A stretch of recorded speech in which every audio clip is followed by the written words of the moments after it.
Welcome back, everybody. I hope you had a wonderful weekend. We are still in the beginnings of Era 2, the American Revolution. Change is coming to our history. So let's move on with our next lesson. Remember that in this era, we will explore how money and unfair laws influenced the colonies to fight for independence from England. This is the main event for our chapter 2. Last time we met, we defined revolution as change, and you predicted that change that is going to happen is the disagreements between the king and the 13 colonies and how they will finally break up. So, the French and Indian War that we discussed was fought over the territory between the French and the English. One, the English defeated the French, winning this territory.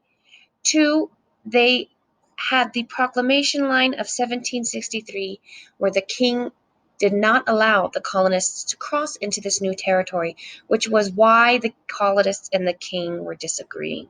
Okay? This war also left the king in debt because wars are very expensive. So today's lesson, we're going to start with what? We will explore why taxation without representation is unfair, why this is important. The King of England taxes the colonies to repay for defense during the French and Indian War. And finally, today, you will send messages to the King George III regarding the unfair laws that he is passing. So, a new word for today is boycott. This is a form of protest where citizens stop buying a product. We're going to be using this term today. Go ahead and jump into your page 26 of the virtual notebook. I'm going to switch over to the notebook today. Let's take a look. What is a tax? You know, everybody pays taxes, and it's one of those things that we got to learn about before this lesson. For example, this Takis bag says 99 cents, but that's not how much you pay at the register. A tax is extra money added to the total price of a product. This extra money goes to the government and can only be used on things that citizens have agreed to pay for, like parks, libraries, and new schools, like Hanks Middle School. There was a vote on if they could use tax money for the new school. So if you've been paying attention when you go to the store, how much are you really paying for that 99-cent bag? So $1.08, $1.08. Okay, so really we're paying $1.08 for our Takis, meaning that there is 8 cents for every dollar you spend going to the government. So how does a tax become a tax? Well, representatives, remember leaders that we've already chosen, discuss what an area needs, and then citizens like you, myself, and your parents vote. The people have to give their consent for the tax, and consent is another word for permission. They have to give their permission for the tax. Okay? So taxation with representation is with the consent or permission of the governed people and fair. Taxation without representation. This is taxation is not fair because it is without the consent of the people.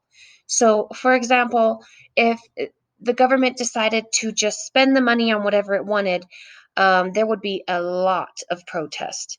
So, we're going to take a minute and think about what we have learned so far. On number one, why is taxation without representation unfair? And number two, predict who is going to tax who based on what you know so far about US history. Let's go ahead and share out and move on to the next part of our lesson. So the following acts are laws imposed by the King of England to repay for defense during the French and Indian War. We know that that war left the king in debt. The first is the Sugar Act. Remember, an act is just another word for law. King George III is going to tax sugar in the colonies without their consent.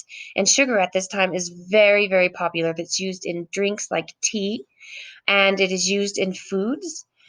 So, as a patriot, a person who is against the King of England, how would you respond or react to the Sugar Act? You're going to write your response here by double clicking. Okay, now let's look at the next act, the Stamp Act. King George III taxes paper products in the colonies without consent or permission.